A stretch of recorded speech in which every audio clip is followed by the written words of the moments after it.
Fala, galera! Apesar da vida continuar corrida e complicada, eu tenho certeza que vocês têm condição de aguentar esse tranco.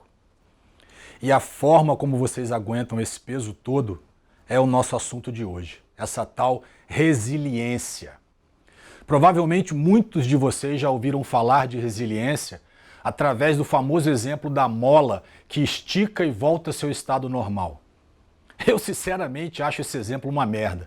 Que porra é essa de mola que estica e volta, né? Eu não sou mola e não conheço ninguém que seja, a não ser o super-herói de um desenho antigo famoso chamado Os Impossíveis, lembram? É o Homem Mola. Para quem é mais novo e não conhece Os Impossíveis, eu recomendo dar uma olhada. O trio se completava com o Homem Fluido e o Multi-Homem. Era sensacional esse desenho. Mas voltando à nossa realidade, eu não gosto muito desse exemplo da mola pelo simples fato que uma mola não pensa. E por isso ela acaba voltando para o seu estado normal depois que é esticada por um movimento mecânico simplesmente. Já com a gente, isso nunca acontece de forma natural. Bora explicar isso melhor para vocês.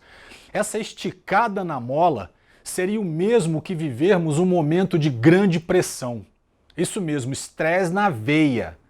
Um chefe cobrando um relatório que está atrasado, ou um resultado que ainda não veio por vários motivos que não interessam para ele. Alguém já passou por isso aí? Imagino que sim.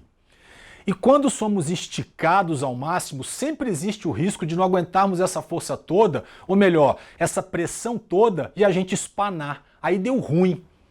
Uma mola de verdade espana se tiver velha ou enferrujada, o que não é o nosso caso no mundo corporativo. Nós espanamos porque não estamos preparados para suportar aquela pressão exagerada. Nós espanamos porque não desenvolvemos a famosa competência ou soft skill chamada resiliência. Por isso detesto esse exemplo da mola. Nós não voltamos ao nosso estado normal depois desse estresse de uma forma natural. Temos que ter trabalhado e desenvolvido habilidades para isso. Temos que fazer isso de uma forma totalmente consciente, muito diferente de um pedaço flexível de ferro sem cérebro, sem emoção nenhuma. E esse é o ponto principal desse nosso papo. Para sermos resilientes, temos que saber, entre outras coisas, a controlar nossas emoções, para que a nossa cabeça continue funcionando bem e a gente encontre soluções diante daquela situação difícil.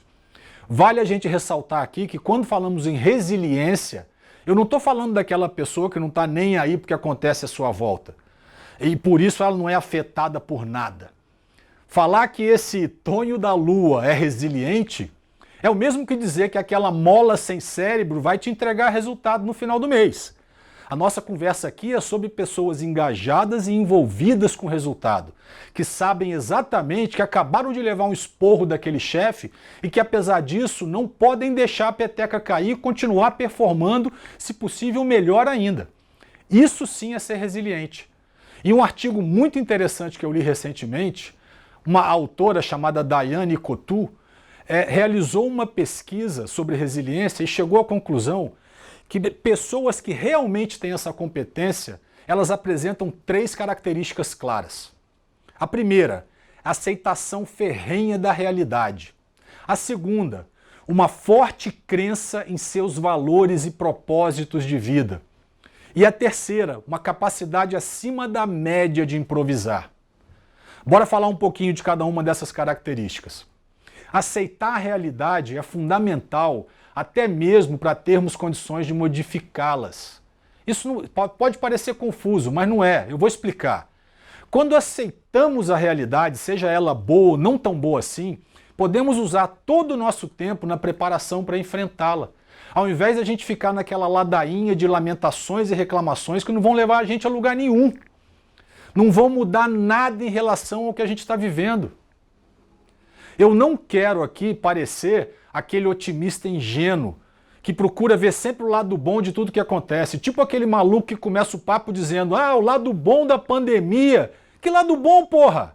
Eu não vejo nada de bom nessa situação. O que eu quero dizer é que essa merda tá aí, é fato. A gente não pode fugir disso. O que podemos fazer é lutar para melhorar a situação através de ações conscientes, vacinas, máscaras, etc. Temos que enfrentar a pandemia de frente, com determinação, coragem, para que no final desse período difícil a gente esteja vivo para continuar nossas vidas e buscar nossa felicidade. Nesse caso, então, eu aceitei a realidade e não fiquei me lamentando. Ao invés disso, eu escolhi partir para a ação e fazer o melhor que eu posso para ajudar o mundo a superar isso. A segunda característica dos resilientes é ter uma forte crença em seus valores e seus propósitos. Eles serão sempre as nossas tábuas de salvação, o nosso porto seguro diante das tempestades de estresse que vamos com certeza enfrentar em nossas vidas. Eu vou usar aqui meu próprio exemplo para falar dessa característica. Fazendo uma autoanálise, eu considero que eu me tornei uma pessoa mais resiliente depois que eu fui demitido daquela grande multinacional que eu já falei em um outro vídeo aí de apresentação. Quem não viu ainda, dá uma olhada lá no vídeo. Eu sempre tive muito claro os meus valores pessoais e eu achava que eles estavam alinhados com os valores da empresa que eu trabalhava, até que eu percebi que nem sempre as empresas praticam o que elas pregam. Eu poderia ter ficado para baixo, em depressão, quando um gestor que nunca tinha trabalhado comigo na vida me disse que eu não tinha perfil adequado para a função. Feliz eu não fiquei, galera, pode acreditar nisso. Dentro de mim, em compensação, acendeu uma nova chama de superação baseada nos meus próprios valores e uma vontade ainda maior de mostrar que sim, eu era capaz de realizar um bom trabalho mesmo sem fazer parte daquele ninho. Ao invés de ficar me martirizando e perguntando por que logo comigo, papapá, eu resolvi cair no mundo e construir minha história de outra forma. Eu continuei buscando meu principal propósito profissional, que é contribuir com o desenvolvimento das pessoas. E aqui estou eu falando com vocês, mais entusiasmado do que nunca. E a terceira característica dos resilientes é ter uma grande capacidade de improvisar. Aqui eu peço licença para a autora para ajustar, ou melhor, para acrescentar uma palavra nesse item. A palavra é aprender. No artigo, a autora cita um termo bem legal de um francês mestre na antropologia chamado Claude Lévi-Strauss. O termo é bricolagem. Bricolagem é a capacidade de se virar com o que você tem disponível. No sentido mais moderno, é um tipo de criatividade que permite que você resolva um problema com as ferramentas que você tem disponível naquele momento, mesmo que elas não sejam as mais adequadas para isso.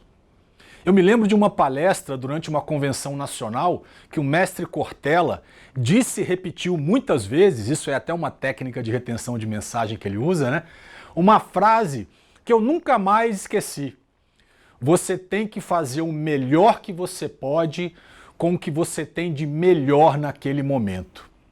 Vocês já devem ter visto alguém que antes mesmo de tentar resolver um problema já mandava aquela assim, impossível fazer isso, impossível atingir esse objetivo, a gente não tem isso, a gente não tem aquilo, assim eu não posso fazer nada. Pô, galera, fala sério, né? Não vai nem tentar, vai ficar sentado chorando? Quem que aguenta isso, cara? Eu não aguento isso, entendeu? Para sermos capazes de improvisar, a gente tem que estar sempre aberto para novos aprendizados, novos pontos de vista, buscar novos caminhos, continuar tentando e tentando. Lembra que a gente já falou aqui de adaptabilidade? Então, ela entra aqui com toda a força. Ser resiliente é uma questão de ter ou não sucesso em suas carreiras e profissões, galera. É com certeza uma das competências ou soft skill que o mundo corporativo mais valoriza hoje em dia e, infelizmente, nem todo mundo consegue desenvolver. Aceite e enfrente de frente isso. Segure-se em seus valores e seus propósitos. Vamos improvisar, vamos encontrar soluções. Isso é ser resiliente. Como dizia Nelson Mandela, não importa se o portão é estreito, não importa o tamanho do castigo. Eu sou o dono do meu destino, eu sou o capitão da minha alma. Acreditem nisso, galera. Tamo junto. Fui!